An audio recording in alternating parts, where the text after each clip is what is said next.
नमस्कार फरीदाबाद, मैं सौरभ भारद्वाज एक बार फिर अपने उस खास कार्यक्रम जान है तो जहान है में आप सभी का हार्दिक अभिनंदन करते हैं, स्वागत करते हैं। और आज हम पहुंचे हैं एशियन हॉस्पिटल। एशियन हॉस्पिटल में डॉक्टर दीपक कुमार मिश्रा हमारे साथ हैं और उनसे बातचीत करेंगे आज नी रिप्लेसमेंट के बारे में। एक ऐसी बीमारी जो लगातार नए लाइफस्टाइल के साथ हर घर में पहुंच रही है, सबके घुटने खराब हो रहे हैं। डॉक्टर साहब, सबसे पहले तो स्वागत हमारे इस कार्यक्रम में। बहुत बहुत धन्यवाद सौरभ जी, और बहुत बहुत धन्यवाद वॉइस ऑफ फरीदाबाद का आप सभी के साथ जुड़ने के लिए और एक मौका देने के लिए कि मैं अपनी बात सभी तक पहुंचा सकूं। स्वागत है डॉक्टर साहब, नया लाइफस्टाइल, नए लाइफस्टाइल के साथ, और मैं समझता हूं कि पुराने जमाने में भी शायद लोगों को बुढ़ापे में, वृद्धावस्था में दो बड़ी समस्याएं होती जी। एक आंखों से दिखना कम हो जाता था और एक घुटनों से चलना, पैरों से चलना कम हो बिल्कुल जाता सही था। बात। और इसीलिए बड़े बूढ़े आशीर्वाद देते थे कि तेरे बुढ़ापे में दीदे घोड़े बने रहें, बिल्कुल। हाँ, आंख ठीक रहें और घुटने ठीक रहें। रहें। अभी ये जो लाइफस्टाइल की वजह से चेंजेस आ रहे हैं, क्या चेंजेस हैं ये? अभी क्या है कि जो न्यू जनरेशन, जो नए लोग आ रहे हैं, इनमें दो तीन तरह की चीजें हो रही हैं। एक तो क्या है कि जो न्यू जनरेशन है वो थोड़ा इस अपने फिजिकल फिटनेस के प्रति ज़्यादा जागरूक है। बट वहाँ पर एक दूसरे ग्रुप भी हैं जो बिल्कुल कोई फिजिकल एक्टिविटीज़ नहीं कर रहे हैं। अगर आप अपने घुटनों को स्वस्थ रखना चाहते हैं, उसको मजबूत रखना चाहते हैं, और आप चाहते हैं कि हड्डियां और मांसपेशियां जो घुटनों की चारों तरफ होती हैं वो मजबूत रहे, तो आपको एक एक्टिव लाइफ स्टाइल मेंटेन करना पड़ेगा। आपको रेगुलर एक्सरसाइजेस करनी पड़ेगी, मसल स्ट्रेंथनिंग एक्सरसाइजेस करने पड़ेंगे। जो हड्डी और मांसपेशियों के लिए जो हाई प्रोटीन और कैल्शियम डाइट की आवश्यकता होती है वो आपको लेना पड़ेगा। विटामिन डी, जो आजकल लोग क्या है कि most of the people they prefer to stay inside an AC room, ठंडे में रहते हैं, धूप से ज़्यादा वो जा नहीं पाते हैं, वर्किंग आवर्स डिफरेंट हो गए हैं, तो हमारे जो सन एक्सपोजर है वो कम गया है। ये भी आपके मांसपेशियों और हड्डियों को कमजोर करता है। तो इन परिस्थितियों में एक ऐसा भी वर्ग है जिनकी की हड्डियां वो कमजोर बहुत ही अर्ली स्टेज में हो जाती हैं, और ये आगे चलकर आपको आर्थराइटिस का रूप ले सकता है। घुटने खराब जल्दी करेगा, घुटनों में दर्द होने की संभावनाएं ज्यादा होती हैं इन परिस्थितियों में। लोग कॉल सेंटर्स के साथ काम कर रहे हैं, रात में काम कर रहे हैं, दिन में सो रहे हैं, तो वहां भी कहीं बिल्कुल ये जो डायर्नल वेरिएशन जो हमारे लाइफ में होता है, जो हमारे हार्मोन्स जो एक सुबह और शाम का एक टाइमिंग जो उनका होता है, डायर्नल वेरिएशन जिसको मेडिकल टर्म में बोला जाता है, वो इस तरह के काम जो लोग कर रहे हैं उनमें ऑब्वियसली एब्रप्ट होता है, और इसकी वजह से इनको थकान भी रहती है, इनके जो मांसपेशियां हड्डियां भी कमजोर रहती हैं।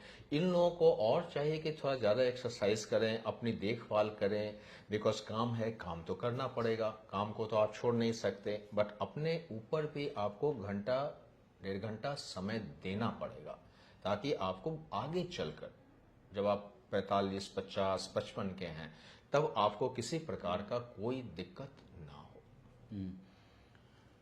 डॉक्टर साहब, बात करते हैं, अगर हम नी रिप्लेसमेंट की बात करते हैं, और तो बहुत बार चर्चा होती है कि ये कंपनी का ठीक रहता है, ये कंपनी का खराब रहता है। इसमें भी कुछ रहता है कि कैसा घुटना जो है वो थोड़ा जनरली क्या है कि जो स्टैंडर्ड एक जो टीचिंग हम कह लें, जो मेडिकल टीचिंग होती है या एक कन्वेंशनल जो एक टीचिंग है, उसमें क्या है कि जो नी रिप्लेसमेंट के जो इम्प्लांट्स जो हम आज यूज कर रहे हैं, इसका इनोवेशन अमेरिका और ब्रिटेन में हुआ, ये कुछ यूरोपियन देश में, जर्मनी वगैरह में हुआ।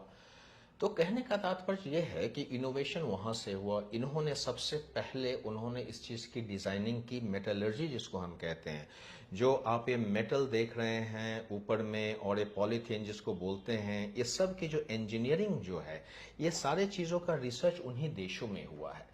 अब इससे क्या होता है कि वो हमसे काफी आगे हैं इन चीजों में, तो प्राय ये पाया गया है, और उनके रिसर्च डेटा भी हैं। अब उनके पास 25 साल, 30 साल, 40 साल, 45 साल का रिसर्च डेटा, जो एक प्रॉपर डेटा उनके पास है, और ये हमसे काफी आगे हैं इन चीजों में। तो जो वहां के जो इम्प्लांट्स होते हैं प्राय विश्व भर में यूज होता है, उसी कंपनी के इम्प्लांट्स यूज होते हैं। तो प्रायः पाया गया है कि उनके इम्प्लांट्स की लॉन्जेविटी जिसको हमको बोलते हैं, उसकी जो रिकॉर्डेड उनके पास जो डेटा है वो दिखाता है कि उनके इम्प्लांट्स काफी अच्छी क्वालिटी के होते हैं। और प्रायः जब आप अच्छी क्वालिटी के इम्प्लांट लगाएंगे तो आपके घुटने जो हैं सो वो ज्यादा समय तक चलेगा, और ज्यादा समय आपको कंफर्ट भी ज्यादा अच्छा रहेगा, आपका चलेगा भी ज्यादा अच्छा। उसमें लूजनिंग जो हम बोलते हैं, जो समय के साथ वीक हो जाती है, वो वीकनेस नहीं आएगी उसमें। डॉक्टर साहब, अभी एक और बड़ा परिवर्तन आया है कि अभी नी रिप्लेसमेंट में भी रोबोटिक का इस्तेमाल शुरू हो जी। गया है। ये कैसे डिफरेंस है, इससे जी। फायदा है कुछ? जी, टेक्नोलॉजी का इनोवेशन एक बहुत जरूरी चीज होता है, बिकॉज टेक्नोलॉजी अगर आगे नहीं बढ़ेगी तो हमारा हेल्थ केयर सिस्टम भी आगे नहीं बढ़ेगा। पहले हम लोग जो शुरुआत में जो ऑपरेशंस होते थे और अब जो ऑपरेशन हो रहे हैं, उसमें मूलभूत रूप से जो चेंज कहा जाए वो तो नहीं है। अब हम सड़क पे चल रहे हैं तो हम आज भी सड़क पे चल रहे हैं, लेकिन हमारे सड़क पे चलने का तरीका, जो गाड़ियां हम यूज कर रहे हैं वो बदल गई हैं। तो वही चीज होता है मेडिकल फील्ड में भी। इलाज तो वही रहता है, लेकिन उसका जो तौर तरीका होता है वो बदलते रहता है, और उसको ज्यादा यूजफुल पेशेंट के लिए हो, ज्यादा हेल्थ पेशेंट के लिए हो, इस चीजों को ध्यान में रखते हुए चेंजेस लाई जाती हैं। अभी तक हम लोग जो ऑपरेशन करते थे, जो नी रिप्लेसमेंट, जो कन्वेंशनल नी रिप्लेसमेंट है, उसमें सारी चीजों का असेसमेंट ऑन द टेबल होता था पेशेंट का।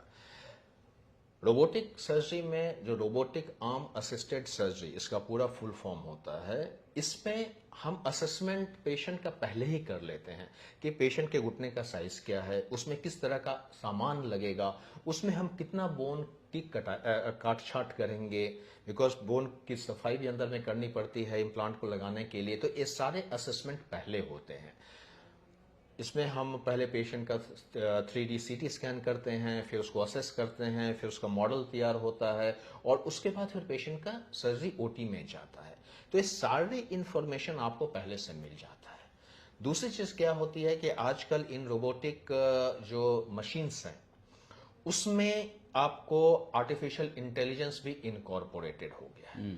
तो क्या होता है कि इट्स सेल्फ लर्निंग थिंग। अब वो सेल्फ लर्निंग में क्या होता है कि आपके एरर्स कमते हैं, एरर्स कम हो जाते एरर्स कमते हैं।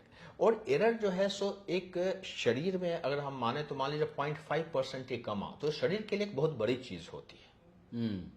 1% 2% तो काफी बड़ा वैल्यू हो जाता है, 0.5% भी अगर एरर करेक्ट हो रहा है तो बहुत बड़ी चीज शरीर के लिए होती बहुत है। बड़ी तो एक ये जो इसको क्या कहेंगे कि आप जो पहले से सब आपने उसको देखा, आपने असेसमेंट किया, आपने एक्यूरेसी उसमें देखी, ये सारी चीजें लॉन्ग टर्म में पेशेंट को हेल्प करता है।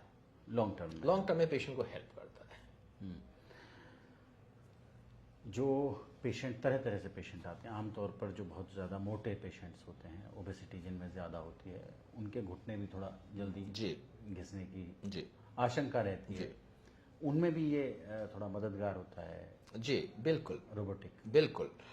रोबोटिक सर्जरी किसी भी प्रकार के पेशेंट में हेल्पफुल रहेगा, बिकॉज एक्यूरेसी की जहां तक बात होती है, वो एक्यूरेसी उसमें आती है जो आपको ऑपरेशन के पहले ही आपको पता चल जाता है, और आप उस हिसाब से उस ऑपरेशन को प्रोसीड करते हैं। तो आप अगर पेशेंट ज्यादा वेट का है या पतला है, दोनों में इक्वली इफेक्टिव होता है। इक्वली। और अगर हम बात करें कि जो पहले जो खर्चा होता था और रोबोटिक के साथ इम्प्लांट का जो खर्चा है, इनमें क्या कितना डिफरेंस अगर हम बात करें? देखिए, बेसिकली क्या होता है कि जब आप रोबोटिक सर्जरी कर रहे हैं तो कॉस्ट बढ़ेगा, एक्स्ट्रा कॉस्ट लगेगा। वो एक्स्ट्रा कॉस्ट इसलिए लगता है कि उस जो मशीनें होती हैं उनके साथ डिस्पोजेबल्स होते हैं, सर्टेन अटैचमेंट और इक्विपमेंट्स होता है जो पेशेंट के लिए यूज होता है। रिसर्च हुई है तो उसका भी तो खर्चा है ही। हाँ, ये भी बात है। जो रिसर्च हुआ है तो कंपनी जब नया कोई भी इस मार्केट में नई चीज आती है, कोई भी नई चीज आएगी तो उसका कॉस्ट ज्यादा होता है, और विद द टाइम जब वो 5 साल 10 साल 20 साल मार्केट में होता है तो उसकी प्राइस ऑटोमेटिकली कम जाती है। तो इनिशियली ऑब्वियसली ये सारी चीजें एक्सपेंसिव होती हैं, और धीरे धीरे समय के साथ जब ज्यादा इसका प्रचलन होगा, ज्यादा लोग यूज करेंगे, तो obviously the cost will come down. जितनी सुविधा मिल रही है और जितना पैसा लग रहा है, इन दोनों को एक परिप्रेक्ष्य में देखें तो क्या लगता है डॉक्टर साहब आपको कि रोबोटिक्स की तरफ ही जाना चाहिए लोगों को? रोबोटिक सर्जरी अगर हम लॉन्ग टर्म की बात करें तो जैसा मैंने अभी बताया कि एक एक्यूरेसी जो होती है जो वो उसमें ज़्यादा अच्छा भी डिफाइंड रहता है। तो इसलिए अगर एक लॉन्ग टर्म के रूप में हम बात करें तो रोबोटिक सर्जरी एक बेटर ऑप्शन रहेगा किसी भी पेशेंट के लिए आज के डेट में। और आगे ये चीज और अच्छा इम्प्रूव करेगा और नई चीजें भी आएंगी। और ये भविष्य में जिस तरह से हम देख रहे हैं टेक्नोलॉजी एडवांसमेंट जो लास्ट 5 साल 10 सालों में हुआ है, ये और भी रिफाइंड होगा। तो डॉक्टर साहब ये जो चेंज आता है दोनों, मतलब रोबोटिक कराएं या जैसा परंपरागत तरीके से हम लोग करा रहे थे, तो इसमें मेरा सवाल वही है कि जो पैसा खर्च हो रहा है, थोड़ा एक्स्ट्रा पैसा लगता है, वो जो खर्च हो रहा है और जो सुविधाएं मिल रही हैं उनमें अगर हम कंपेयर करें तो क्या लगता है कि पैसा बचाया जाना चाहिए, सुविधाएं ली जानी चाहिए? लॉन्ग टर्म में जो अगर कॉस्ट बेनिफिट अगर हम देखें तो रोबोटिक्स में ज़्यादा अच्छा है। वो इसलिए कि जब रोबोटिक सर्जरी हम कर रहे हैं तो उसमें हमारी इंसिजन की साइड छोटी होती है, हमारे बोन कट प्रिसाइज होते हैं। ये सब चीज़ों से क्या होता है कि ब्लड लॉस भी पेशेंट का कम होता है और पोस्ट ऑपरेटिवली जो हम पेशेंट को ब्लड का ट्रांसफ्यूजन करते हैं उसकी भी संभावनाएं कम जाती हैं। उसके बाद पेशेंट का जब हम रिहैबिलिटेशन की बात करते हैं, जो पेन परसेप्शन की बात करते हैं, तो रिहैबिलिटेशन क्विक होता है, पेन कम होता है और पेशेंट अब ज़्यादा कंफर्टेबल फील करता है। मतलब जल्दी चलने लगता है, जल्दी चलने में समर्थ होता है, ज़्यादा जल्दी अपने रूटीन के कामों में वापस जा सकता है। तो अगर हम इसको कॉस्ट के साथ अगर जोड़ें, कॉस्ट को बेनिफिट के साथ अगर जोड़ें, तो certainly it is cost beneficial. Doctor साहब हमारे साथ बातचीत करने के लिए, हमें समय देने के लिए आपका बहुत बहुत धन्यवाद। बहुत बहुत धन्यवाद। तो Thank you. फरीदाबाद आप देख रहे थे, डॉक्टर दीपक कुमार मिश्रा जी से हम लोग बात कर रहे थे और शहर के जाने माने आप कह लें कि घुटनों को रिप्लेसमेंट के मामले में एक जाना पहचाना नाम है, उन्हीं के साथ बातचीत कर रहे थे और जानने की कोशिश कर रहे थे कि अभी जो एआई के माध्यम से, रोबोटिक्स के माध्यम से जो घुटनों को बदले जाने की जो प्रक्रिया है, जो ऑपरेशंस हैं, वो किस तरह से परंपरागत ऑपरेशन से थोड़ा अलग हुए हैं। निश्चित रूप से आपको अच्छा लगा होगा हमारा ये खास कार्यक्रम। जोड़ेंगे फरीदाबाद आपको शहर की ऐसी और महत्वपूर्ण पर्सनैलिटीज़ के साथ। बहुत बहुत धन्यवाद।